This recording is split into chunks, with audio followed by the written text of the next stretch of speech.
Hello my dear friends, I'm Roshni and I welcome you all to our channel which is Best Notes Tutorials. In our last video, we have completed general proverbs, Jewish proverbs, Russian proverbs, and today I'm going to do Arabic proverbs. Okay, so these are going to be extremely important from the examination point of view. I hope that all of you will be attentive to listen to the class.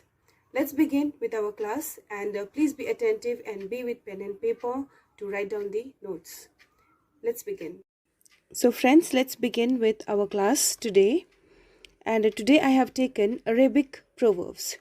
Proverbs, as I have already told you, it tells us about the culture, tradition, the way of living of the people of that particular area from where it has been originated. Alright, so today we are going to discuss Arabic proverbs and let's see what kind of society Arabic people had in their time. And before we start our class, let me tell you, we have prepared course for all the examinations. So if you require those courses, do let us know. We will provide the same to you. If you want PDF of proverbs, then also you can send message to our channel. Okay, so let's begin with our class. See, let us know few details about Arabic proverbs. Many Arabic proverbs have made their way into other languages because they are great pieces of advice. See, whatever good things we find in another community or another culture, we opt it. Okay, it's just like South Indian movies which are famous being dubbed in Hindi. Okay, so it transcends, okay, it crosses the barrier of that particular area. When I'm giving example of South Indian movies, when it is translated into Hindi, it goes to different countries. It not only goes towards northern India, but it goes towards Nepal. Okay, it goes towards Bhutan also, where Hindi speaking people are there. Okay, so the same happens with proverbs as well. If they are educative, then it transcends the border of country and continents. All right, so let's see how many proverbs we have heard from the list which I'm going to project in front of you. The first one is, what is learned in youth is carved in stone. जो बचपन में हम लोग सीखते हैं वो भविष्य में जाके हम लोगों को काम देता है या फिर हम लोग को जिंदगी भर वो लेसन याद रहता है. Okay, let's see the meaning. Childhood experiences affect a person for ever. अच्छा एक्सपीरियंस हो या फिर बुरा हो, वो लाइफ लॉन्ग बच्चे के दिमाग में रहता है. ओके, इसलिए कहा जाता है कि घर में अगर कोई वायलेंस हो रहा हो, लड़ाई झगड़ा हो रहा हो, तो बच्चे के दिमाग पे असर करता ही है. वो बाद में जाके अपने वाइफ के साथ भी वैसे ही ट्रीट करेगा. इसलिए बच्चों के सामने अच्छे से बिहेव करें और उन लोगों को ज़्यादा से ज़्यादा हेल्दी एजुकेशन देने की कोशिश करें.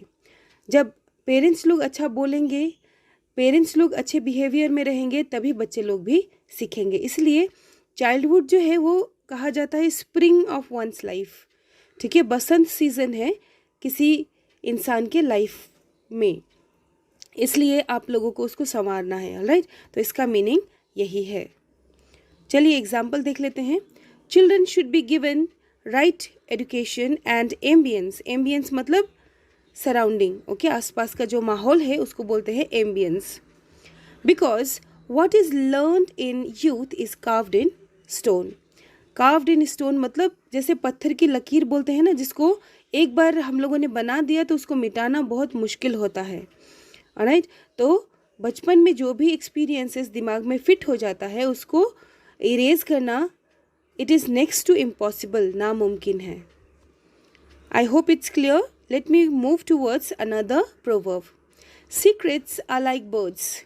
जो हम लोगों के सीक्रेट्स हैं, ओके, जो हम लोगों के राज हैं वो बर्ड्स जैसे हैं, चिड़िया जैसे हैं. कैसे, हम लोग देखते हैं.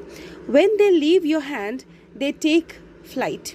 जब वो आपसे किसी दूसरे पे ट्रांसफ़र हो जाता है, मान लीजिए आपने अपने फ्रेंड को बता दिया, ओके, तो वो फ्लाइट ले लेता है। फ्लाइट लेने में क्या होता है, कुछ ही घंटों में हम लोग दूसरे स्टेट में पहुंच जाते हैं ना। वैसे ही सीक्रेट्स भी एक जन से दूसरे जन, दूसरे से तीसरे करते करते पूरा मैदान में फैल जाता है। ये चिड़िया की तरह होता है, पकड़ के रखो तो अपने बस में रहती है, और इसको छोड़ दो तो कहाँ जाएगी, कहाँ कितने दूर तक वो फ्लाइट लेगी वो पता नहीं चलता। इसलिए जो सीक्रेट्स है, हम लोगों के जो भी गुप्त राज है, वो अपने पर तक ही सीमित रखना है, चाहे जो भी हो उसको नहीं बोलना है। Okay, let's see the meaning. You can't control who knows a secret after you have told it to someone. जब आप किसी को अपना राज बता देते हैं तो उसको कंट्रोल करके नहीं रख सकते। आप ये भी नहीं बोल सकते कि तुझे मेरी कसम तू ये राज किसी को नहीं बताएगी, ठीक है, या फिर मैं तुझ पे ट्रस्ट करती हूँ, तू मेरा ये राज किसी को मत बताना। इस पे हम लोग डिपेंड नहीं हो सकते। वो कहीं ना कहीं वो it will come out, alright. इसलिए उसको अपने तक ही रखिए। Don't tell your secrets to anyone. Secrets are like birds, when they leave your hand they take flight. Okay, किसी को भी अपना सीक्रेट्स नहीं बताना है, अदरवाइज ये चिड़िया की तरह उड़ के दुनिया में फैल जाएगी। Okay, this is very important and interesting, which I like the most. An army of sheep led by a lion would defeat an army of lions led by a sheep. यहाँ पे देखिए meaning, leadership is the most important factor in success. Leadership कैसा है उस पर depend करता है। Okay, यहाँ पे देखिए अगर कोई लायन का ट्रूप है, ओके, लायन का ग्रुप है, हर्ड है, जिसको कि एक शिप लेड कर रहा है, तो वो उसका हारना निश्चित है, क्योंकि उस पर लीडरशिप क्वालिटीज़ नहीं है। ओके, किसी क्रिकेट मैच को जिताने के लिए कैप्टन का रोल बहुत इंपॉर्टेंट होता है, ऑलराइट, और वही लीडरशिप इंपॉर्टेंट होता है बैटल फील्ड में भी, ऑलराइट। आपने बाहुबली तो ज़रूर देखी होगी, फर्स्ट वर्जन। उस बाहुबली में जब काल के युद्ध में जब वो राजा मर जाता है, उसके बाद उसके इतने ब्रेव वॉरियर्स लोग भी कुछ नहीं कर पाते, क्योंकि उसका जो हेड है, उसका जो राजा या फिर लीडर कबीले का, ठीक है, वो मर जाता है। उसके बाद में सभी उसके सिपाही लोग तितर बितर हो जाते हैं, ठीक है। तो इसका मतलब यही है कि जब तक लीडर है तब तक यूनिटी रहती है, तब तक कॉन्फिडेंस रहता है लोगों में जो फाइट कर रहे हैं, अदरवाइज वो गाइडेंस बिना होने के कारण हार जाते हैं। तो इसको हम लोग को ध्यान रखना है। और सपोज कोई शिप का आर्मी है जिसके पास ना ही इक्विपमेंट है और ना ही फाइटिंग स्किल्स, लेकिन because of the motivation of the lion और द लीडर वो वॉर जीत सकते हैं। एनर्जी ज़रूरी है। जितना हम लोग वॉर में हाथ पैर से या वेपन से नहीं लड़ते, हम लोग कॉन्फिडेंस से लड़ते हैं, ठीक है। तो इसको देख के ये प्रोवर्ब बनाया गया है कि कोई लायन लीडरशिप करे उसका इफ़ेक्ट डिफरेंट होगा, और शिप लीडरशिप करे तो उसका इफ़ेक्ट दूसरा होगा। इसका मतलब ये भी हम लोग निकाल सकते हैं कि leadership is not the cup of tea of everyone. Leadership हर किसी के बस की बात नहीं है। Okay, let's see the example. We must win the game even though we are not well equipped. You must have heard the proverb, an army of sheep led by a lion would defeat an army of lions led by a sheep. हम लोगों के पास अच्छे हथियार भी नहीं हैं, लेकिन फिर भी हम लोगों को फाइट करना पड़ेगा और ये गेम को जीतना पड़ेगा, क्योंकि हम लोगों ने ये प्रोवर्ब सुना है, लीडरशिप मैटर करता है, न कि इंसान और अस्त्र शस्त्र। ओके, वो सेकेंडरी चीज़ है। ऐसा भी नहीं है कि हम लोग अस्त्र शस्त्र से नहीं लड़ सकते, लेकिन जो भी अस्त्र शस्त्र हम लोगों के पास है उसको चलाने के लिए कॉन्फिडेंस भी तो चाहिए ना। आपने संघर्ष मूवी भी देखी होगी, जिस प्रीति जिंटा आशुतोष राणा को मारने के लिए गन उठाती है, लेकिन वो बुलेट फायर नहीं कर पाती। This is because of the lack of confidence, ठीक है। तो वो कॉन्फिडेंस इंस्टिल होता है हम लोगों के लीडर के थ्रू, ऑलराइट। उसके पास वेपन भी था और एनिमी सामने था, ज़्यादा डिस्टेंस भी नहीं था, वो शूट कर सकती थी, लेकिन कॉन्फिडेंस नहीं होने की वजह से वो नहीं कर पाई। उसी वक्त अगर कोई उसके पीछे से बोलता कि उसको मारो, जो विलन है उसको मारो, तो शायद वो गोली चला देती, राइट। तो मेरे कहने का मतलब यही है कि इक्विपमेंट सेकेंडरी चीज़ है, leadership goes first. Okay, let's continue with another proverb.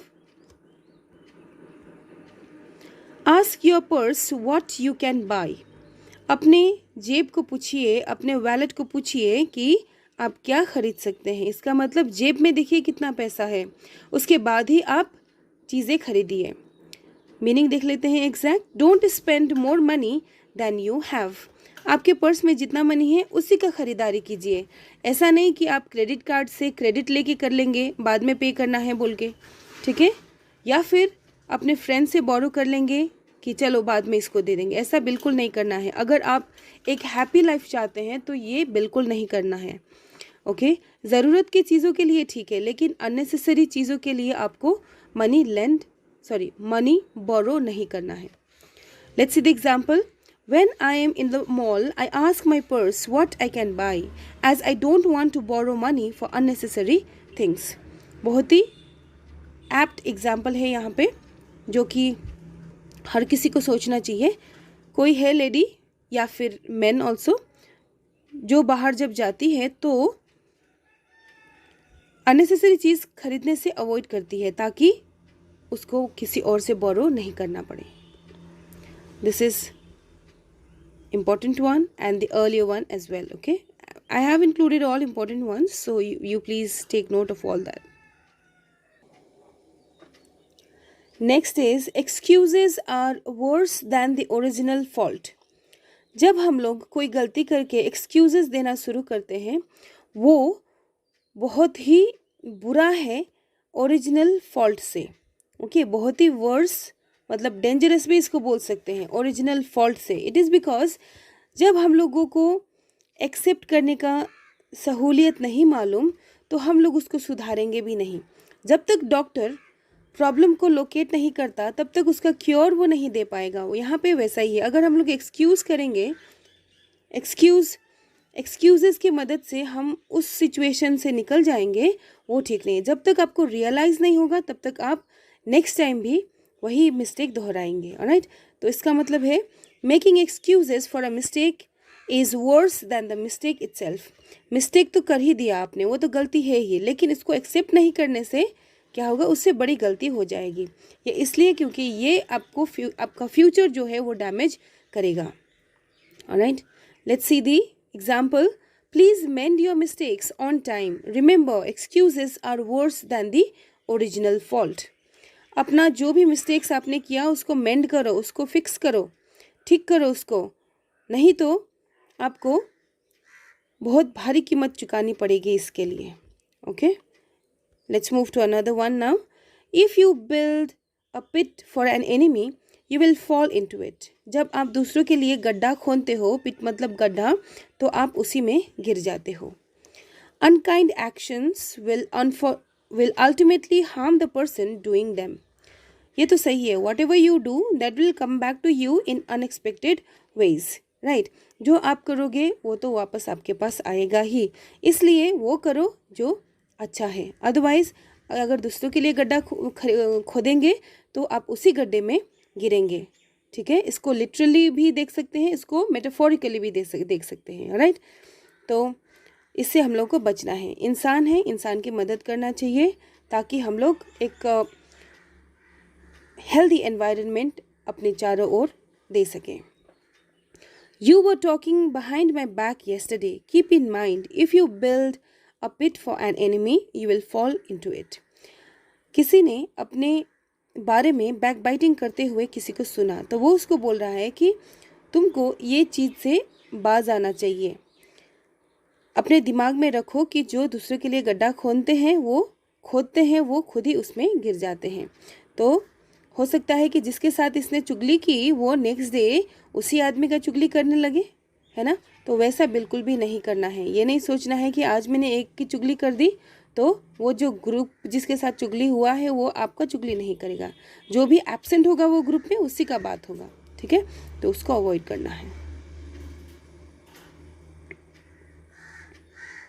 Next is the fruit of timidity is neither gain nor loss. Timidity मतलब डर जाना, okay, fearful होना. If you don't stand up for what you believe in, nothing will change. अगर आप उसको support नहीं करते जो आप बिलीव करते हैं तो कुछ चेंज नहीं कर सकते.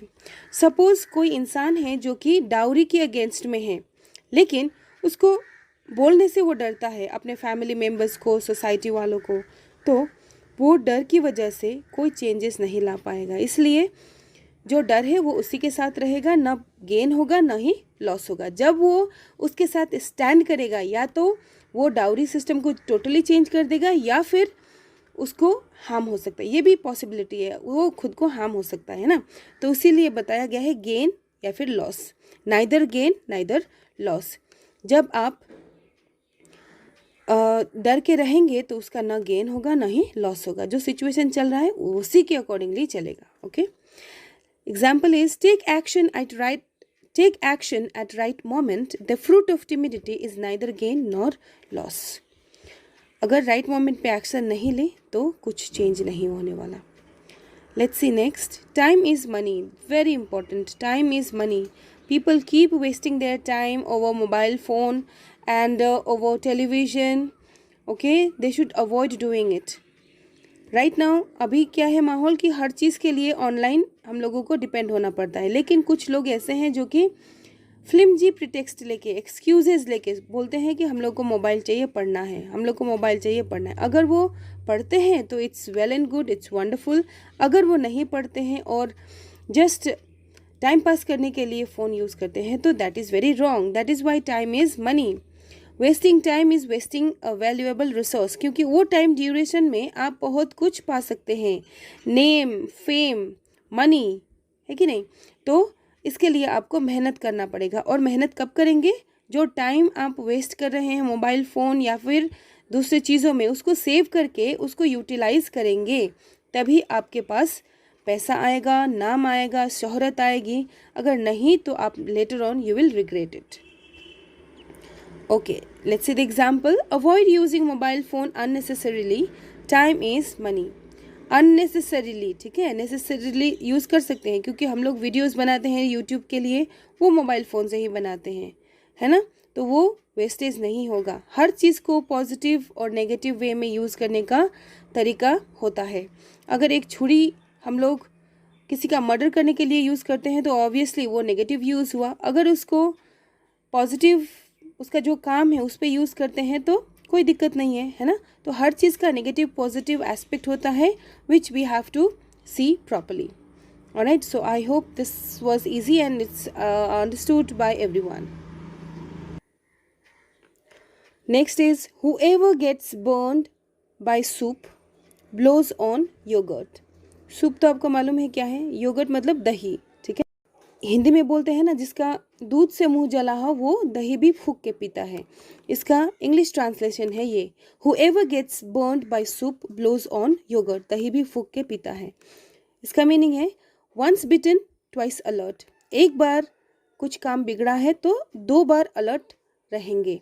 और ये लेसन हम लोगों को लाइफ टाइम यूज़ करना है, दिमाग में रखना है कि जो काम हम लोगों ने पास्ट में गलत किया उसको रिपीट नहीं करना है. उसके लिए अलर्ट रहना है. अगर कोई मोबाइल फ्रॉड हुआ है तो हर चीज़ से उसको सिक्योर करके रखना है, क्योंकि बिना मोबाइल के हम लोगों का कुछ नहीं हो पाता. इसलिए उसको सिक्योर करना है पहले से ज़्यादा. Okay, next example is after being cheated through close people, I checked the documents twice that they provide. It said, whoever gets burned by soup blows on yogurt. उन लोगों का डॉक्यूमेंट्स अच्छा भी हो सकता है, लेकिन पास्ट में जो चीटिंग हुआ था उसकी वजह से वो डॉक्यूमेंट्स को दोबारा चेक करके अपना काम करेगा. Okay, next. After his hair went grey they took him to school. After his hair went grey, that means grey कब होता है हम लोगों का हेयर? जब हम लोग ओल्ड हो जाते हैं, है ना, जब हम लोग का एजिंग स्टार्ट हो जाता है तब.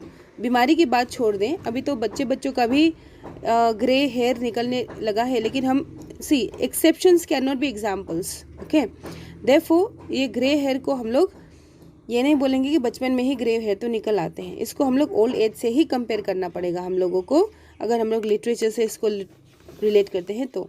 After his hair went grey they took him to school, जब वो बुढ़ा हो गया तब उसको स्कूल लेके जा रहे हैं। तो क्या होगा, कुछ तो उसने ऑलरेडी घर में सीख लिया है ना, उल्टा सीधा जो सीख लिया वो स्कूल में जाने के बाद क्या होगा, जो नए चीज़ें हैं वो सीखने में बहुत दिक्कत होगी। क्योंकि जब पेपर प्लेन होता है, जब पेपर में कुछ नहीं लिखा होता है, उसको उसमें लिखना एक बात होता है और उस पे लिखे हुए को मिटा के फिर से लिखना दूसरा बात होता है। ठीक है, मिटाने में बहुत टाइम लगता है। तो यहाँ पे वही केस हो रहा है, जब बच्चा ओल्ड हो गया, थोड़ा सा थोड़े एज का हो गया, तब इसको स्कूल ले जा रहे हैं। इसका मतलब यही है कि कुछ तो सीख लिया, उसको बाकी चीज़ सीखने में बहुत डिफिकल्ट होगा और न्यू टेक्निक्स तो वो सीख ही नहीं पाएगा।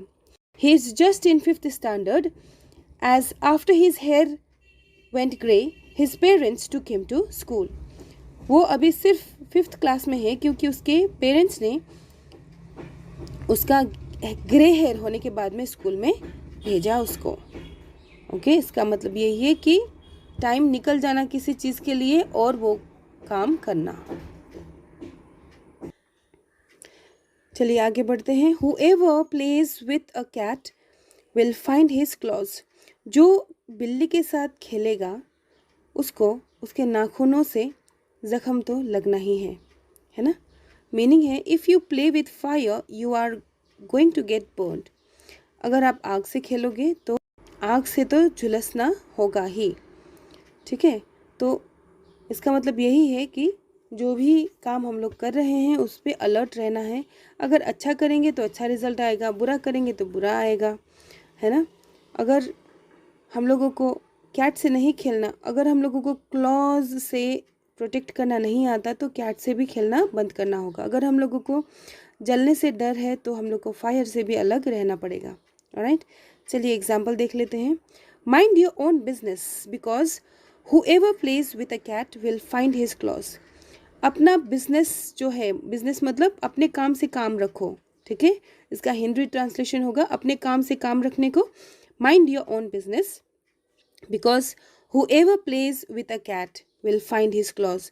जो दूसरों के काम में टांग अड़ाता है या फिर दूसरों से लगता है, उसका जो भी रिजल्ट होगा उसको फेस करना पड़ेगा। या तो डांट पड़ सकती है या तो उसकी धुलाई हो सकती है ना। तो जैसा हम लोग काम करेंगे उसका रिजल्ट भी वैसा ही आएगा। चलिए नेक्स्ट देखते हैं। A pebble can support a barrel. एक पेबल मतलब छोटा सा स्टोन का टुकड़ा, ओके, पत्थर का टुकड़ा। कैन सपोर्ट अ बैरल है बड़े बड़े containers, wooden container, specially wooden containers. Okay, ये बड़े बड़े होते हैं और इसको सपोर्ट करने के लिए कभी पेबल्स की भी ज़रूरत होती है। ऑलराइट, अगर यहाँ पे एक भी पैर इसका ना हो बैरल का तो वो डिसबैलेंस हो जाएगा और गिरने की संभावना रहेगी, अच्छे से नहीं बैठेगा। तो यहाँ पे क्या करना है, छोटा सा पत्थर लगा देना है। पत्थर लगाने पे क्या होगा कि ये बैरल को सपोर्ट करके रखेगा, है ना। तो ऐसे ही छोटा चीज़ को छोटा नहीं समझना है, उनकी वजह से बड़े बड़े काम कभी बन जाते हैं। चलिए इसका मीनिंग देखते हैं। Even a small effort can go a long way. छोटा सा भी एफर्ट हो या छोटा इंसान हो उसको वैल्यू देना है, क्योंकि वो बहुत दूर तक जा सकते हैं और एक बड़ा सा काम अकम्प्लिश कर सकते हैं। Okay, let's take hand made arrows also in the battle field.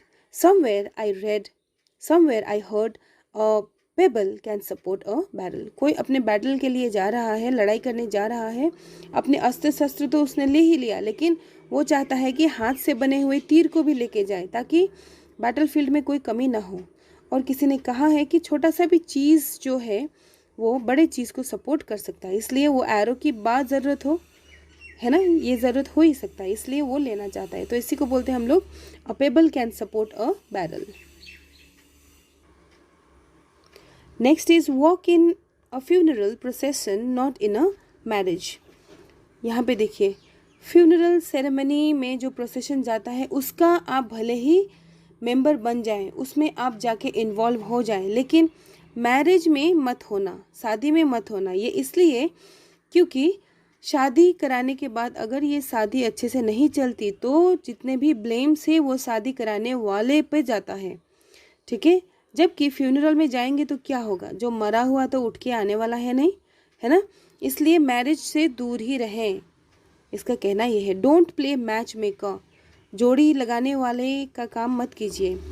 Don't try to arrange a marriage because you will get blamed if it does not work out. अगर शादी अच्छे से नहीं जमती तो मैच मेकर को ही दूसरा जाता है या फिर उसी को ब्लेम किया जाता है। I am very upset at breakage of the tie which I had made Really, I should have walked in a funeral procession and not in a marriage. किसी ने एक शादी करा दिया था लेकिन वो ब्रेक हो गया, ठीक है, लेकिन वो ब्रेक हो गया। अब वो शादी को ब्रेक होते हुए नहीं देख सकता, वो बहुत ही दुखी है क्योंकि वो चाहता है कि काश मैं फ्यूनरल प्रोसेशन में इन्वॉल्व हो जाता ये मैरिज अरेंज करने के जगह पे, ठीक है। तो इसका मतलब यही है। नेक्स्ट सी, अच्छे से सुनिएगा इसको। Were it not for differences of opinion, goods would go unsold. This is very important and ये बेसिस पे ही हम लोग मार्केट में ख़रीदारी करते हैं, जो मैन्युफैक्चर करते हैं उस चीज़ को वो भी बनाते हैं, ऑलराइट। मान लीजिए कि सभी का टेस्ट एक जैसा है, सभी को मीठा पसंद है, तो क्या होगा, जो इमली बेचने वाले लोग हैं, जो अचार बेचने वाले लोग हैं, वो उसका तो बिज़नेस ठप हो जाएगा, है ना। ये एक मैंने एग्जांपल दिया, ये एप्लीकेबल होता है हर चीज़ के लिए। मान लीजिए किसी को शॉर्ट ड्रेसेस पसंद है, ऑलराइट, तो वो लॉन्ग ड्रेस को नहीं खरीदेगा। मान लीजिए किसी को लॉन्ग ड्रेस पसंद है तो वो शॉर्ट ड्रेस नहीं खरीदेगा। इसी से तो मार्केट चलता है कि नहीं। अगर सभी का ओपिनियन एक जैसा होता तो जो चीज़ है मार्केट में वो सेल नहीं होती, वो अनसोल्ड रहती, बिना बिके हुए रहती वहाँ पे, ऑलराइट। तो इसको हम लोगों को देखना है। नेक्स्ट इज ओके, इसका मीनिंग पहले देख लेते हैं। डिफरेंट पर्सपेक्टिव्स, पर्सपेक्टिव मतलब चीज़ों को देखने का तरीका, okay, is what gives things value. Variety is the spice of life. See, हम लोगों का जैसा देखने का नज़रिया है उसी से चीज़ों का वैल्यू सेट होता है, okay. Variety is the spice of life. अगर वैरायटी ना हो जीवन में तो वीरान ज़िंदगी हो जाएगी, क्योंकि सभी लोग एक ही मूड के होंगे, सभी लोगों को एक ही खाना पसंद होगा, सभी लोग एक ही ड्रेस पहनेंगे, है ना, सभी लोग एक ही जगह जाएंगे। तो यहाँ पे वैरायटी है, किसी को यूएस पसंद है, किसी को इंग्लैंड पसंद है, किसी को इंडिया पसंद है, किसी को अफ्रीका पसंद है। इसकी वजह से हम लोग जी रहे हैं, है ना, हम लोग ख़रीदारी कर रहे हैं, जो बचा है वो दूसरे तरीके के लोग ख़रीद रहे हैं। तो ऐसे मार्केट चलता है, right. A girl came to my shop and rejected this purse, and today it is sold at much higher price. Really, this is really, okay, I just made a mistake in spelling. Really, were it not for differences of opinion, goods would go unsold. अगर ये differences of opinion नहीं होता तो कोई भी चीज़ वो sold नहीं होता, sell नहीं होता, सेल नहीं होता, okay. The shoe maker is barefoot and the weaver is naked. इसी से इक्विवेलेंट दूसरा प्रोवर्ब है, the shoe makers children always go barefoot. यहाँ पे देखिए, शू मेकर मतलब जो जूते बनाता है, जूते को मेंड करता है स्पेशली, वो बेयरफुट मतलब खाली पैर चलता है या रहता है। और वीवर जो कपड़े का थान बनाता है वो नेकेड रहता है, मतलब बिना कपड़े के रहता है। तो यहाँ पे आयरॉनिक सिचुएशन है, जिसका जूता का ही काम है वो जूता नहीं पहनता, और जिसका कपड़े का काम है वो कपड़ा नहीं पहनता। इसका मतलब है कि जो हम लोगों के आसपास चीज़ें हैं उसको हम लोग वैल्यू नहीं देते, उसको नेग्लेक्ट कर लेते हैं। जैसे हम लोगों के किचन में बहुत सारे दवाइयाँ मौजूद है हेल्थ से रिलेटेड, लेकिन हम लोग उसको छोड़ के दौड़ते हैं एलोपैथिक की ओर, है ना। टू सम एक्सटेंट एलोपैथी भी ठीक है, लेकिन पहले हम लोग किचन से तो ट्राई करते हैं कि क्योर होता है कि नहीं। लेकिन वो जद्दोजहद हम लोग नहीं करना चाहते, सीधा हम लोग डॉक्टर के पास दौड़ जाते हैं, है ना।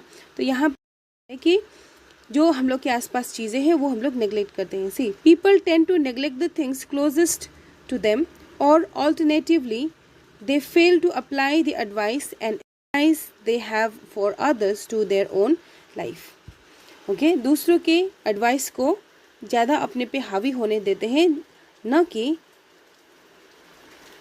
अपने ओपिनियन को। Please fix your tables leg first, aren't you a carpenter? Don't prove that the shoe maker is barefoot and the weaver is naked. कोई कारपेंटर है जिसके टेबल का लेग मतलब एक पैर टूट गया है, ठीक है, उसको बनाने के लिए उसके पास टाइम नहीं है, तो पहले ये बोला जा रहा है कि पहले वो टांग ठीक करो, उसके बाद में कोई और काम करना। क्योंकि आप ये जो प्रोवर्ब है, shoe maker is barefoot and weaver is naked, इसको आप प्रमोट कर रहे हैं।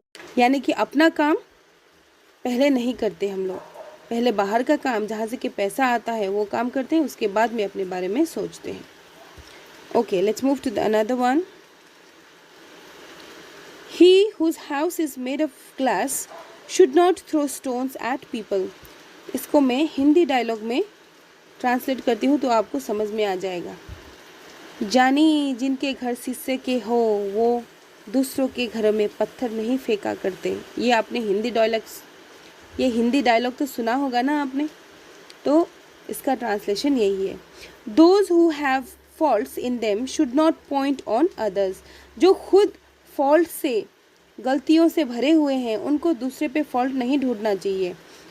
अगर आप एक उंगली दूसरे पे दिखाते हो तो 3 उंगली आप पे पॉइंट आउट करता है, ये आपको ध्यान में रखना चाहिए। मतलब इंसान कोई भी फॉल्टलेस नहीं है, फ्लॉलेस नहीं है, उसको दूसरे पे भी ब्लेम नहीं करना चाहिए, दूसरे को भी पॉइंट आउट नहीं करना चाहिए।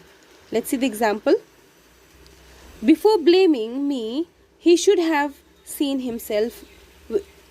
seen within himself। He whose house is made of glass should not throw stones at people।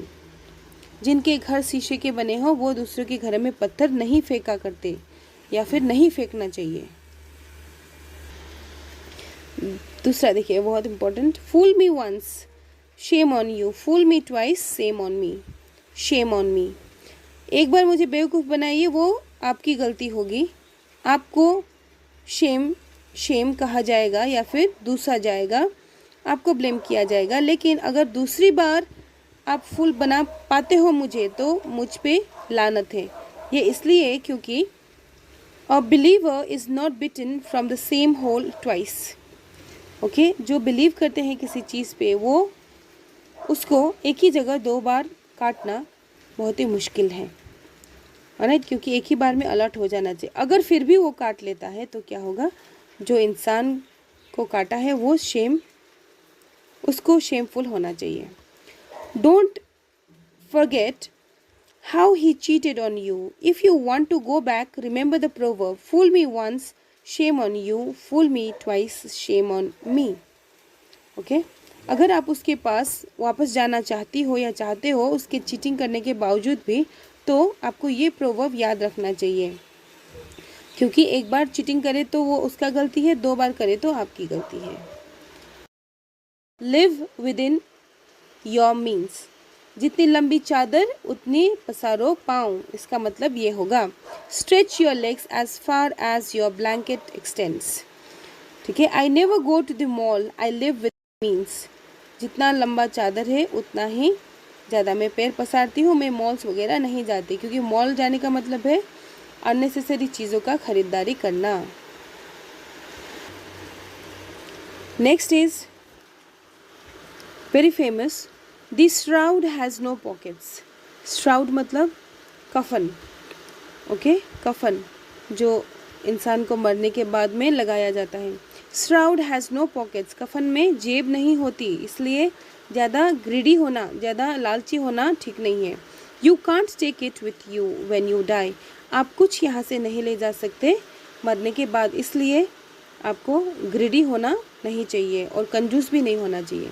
How greedy and miser you are, don't you know the shroud has no pockets. आप कितने greedy, कितने लालची और कंजूस हो, आपको नहीं मालूम कफन में जेब नहीं होता। Okay, next is if speaking is silver then silence is gold, extremely important. See यहाँ पे सिर्फ अननेसेसरी बात करने का बारे में बात नहीं है, इसको अच्छे से हम लोग देखते हैं। Remain quiet and gain knowledge, इसका मतलब ये है रिमेन क्वाइट, चुपचाप रहिए और नॉलेज जो बट रहा है उसको सुनिए और मनन कीजिए। If speaking is silver, speaking को सिल्वर से कंपेयर किया, देन साइलेंस इज गोल्ड, क्योंकि जो सुनते हैं listeners, best listeners are best leaders. Okay, जो अच्छे से सुनते हैं वो बाद में जाके बड़े इंसान बनते हैं, और जो बीच में बोल लेते हैं उनके पास जो आदमी बोल रहा है उसका नॉलेज नहीं पहुंचता फुल फ्लेजेडली, इसलिए वो जैसा है वैसा ही रहता है। लेकिन जो सुनने वाले हैं वो सुनते हैं, अपना स्टेटस अपग्रेड करते हैं, उसके बाद में कोई निर्णय लेते हैं। ठीक है, इसलिए जहाँ पे नॉलेज बढ़ रही हो वहाँ पे चुपचाप रहना ठीक रहता है। I told him to be quiet and observe everything as speaking is silver and silence is gold. कोई था जो कि चपड़ चपड़ चपड़ कर रहा था या कर रही थी, तो उसको किसी ने बोला चुप रहो और ऑब्जर्व करो जो भी हो रहा है यहाँ पे, ताकि हम लोग भी पढ़ सके, नॉलेज ले सके, क्योंकि बोलना है सिल्वर और चुप रहना है gold. Okay, so friends, we have completed Arabic proverbs as well. I hope this was helpful for you all. Till then we meet, we will sign off for now, and keep in mind that we have notes for you all. If you wish, you can contact us or message us in our message box. Thank you everyone. Till then we meet. Take care and study well.